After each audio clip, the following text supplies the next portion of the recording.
So, the UCS Venator came out, and I got some stuff to say. As someone who's been building this thing for approximately 3 to 4 years and spent so much time getting every detail perfected, this set definitely could have been a lot better. Now, some of you guys may say that I'm just being nitpicky because I've done so much with mine and mine's 7 feet long compared to theirs, but that's not the truth at all. This set has a budget of $650, and I understand that fact. So, the designers could obviously not make what I have made. That is an unrealistic expectation considering the budget and what I would expect from LEGO. However, my problem is really with the inaccuracies of this Venator that we'll get into in a minute. But to defend LEGO, we really have to take a look at what version they actually looked at online. So I looked through several different versions of the Venator trying to figure out where LEGO thought of some of these crazy concepts like putting the Republic logo in this section of the Venator right here. I was like, what? It doesn't go there. That's not what it looks like in episode 3 Revenge of the Sith. However, when taking a look, I found this one obscure image online that really represented what LEGO was going for. Now, do I think LEGO should have picked this option? No. No, I do not. I feel like they should have picked something from Revenge of the Sith. But their corporate policy probably recommended that they do something recommending to the 20 years of the Clone Wars due to the fact that this is the 20th anniversary of Clone Wars. So I do feel like that aspect did ruin a few features for me, which I would have loved to see incorporated on such a massive build.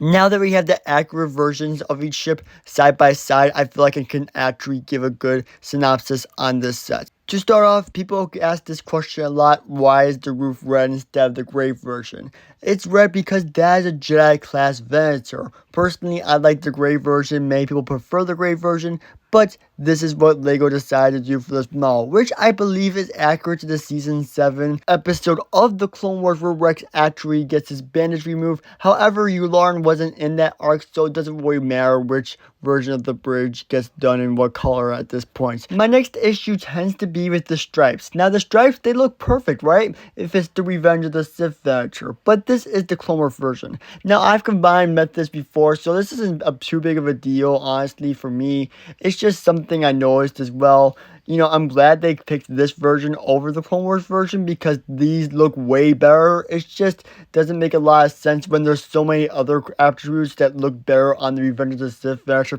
compared to the Clone Wars Venator that they chose. Also, the fact that these just stick out a ton makes me feel a little bit uneasy. Maybe if they got rid of the gray tiles, it'd be a bit better, but I just don't know. Like, it just feels like way too smooth in one section since the LEGO's design is to be more stud-like. And they did this kind of same technique with the Republic logo as well. They did a lot of, like, plates and tiles covering it, and they also didn't get it perfect because part of the Republic logo brick does stick out from the curve they were trying to replicate, which kind of drives me nuts, as well as the fact that there's supposed to be like an elevation. So everything on the inside of the Venator's like outer shell is supposed to be lowered, and then the outside of it is supposed to be higher up, which, as you can see, LEGO clearly didn't do. I wasn't really expecting them to do that because I feel like it would take a lot of bricks for them to do that and add an extra price tag to that. But I was hoping they would do something with maybe some sort of tile on the outside perimeter of this set instead of just the way they left it, which is a little bit unfortunate, but you know, it is what it is at the end of the day. It's not a deal breaker for me. However, the last flaw I really wanted to discuss for this Venator today was this back bridge section. They just did not put any detail into this whatsoever, which it really does require a lot of detail. I feel like they just kind of gave up towards the back end a little bit, except the engines. Oh my goodness, those are freaking phenomenal, except for the black parts on them. I don't really love that, but they did an amazing job, and I might actually use some of those techniques for my Venator because I've been struggling to figure out the engines. But honestly, just that back bridge section really did need some work there. But the honest truth is, I'm actually really happy we got a Venator in LEGO. This is something I've wanted for so long, which is why I decided to make my own version myself with a full custom interior.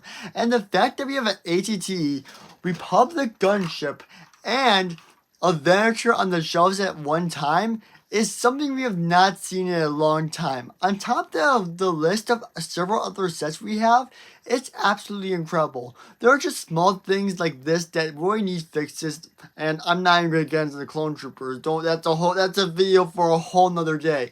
But I'm just really happy that we're getting a Venator. But let me know what you guys think about this Venator down below. Will you be picking it up day one? I know I will be, to compare it with this Lego Venator I have behind me. I'll fix that for tomorrow's update. But stay tuned for tomorrow's update on the Venator series because it's going to be an amazing update. We are going to be working on the red strap that goes in the middle of this Venator, and I'm super excited in this week's update. I'll also be discussing this more next week on Thursday on the ACOB live stream. If you know what ACOB is, you're going to be there automatically because it is such an amazing podcast. But for now, I say peace out, and I'll see you all in the next one.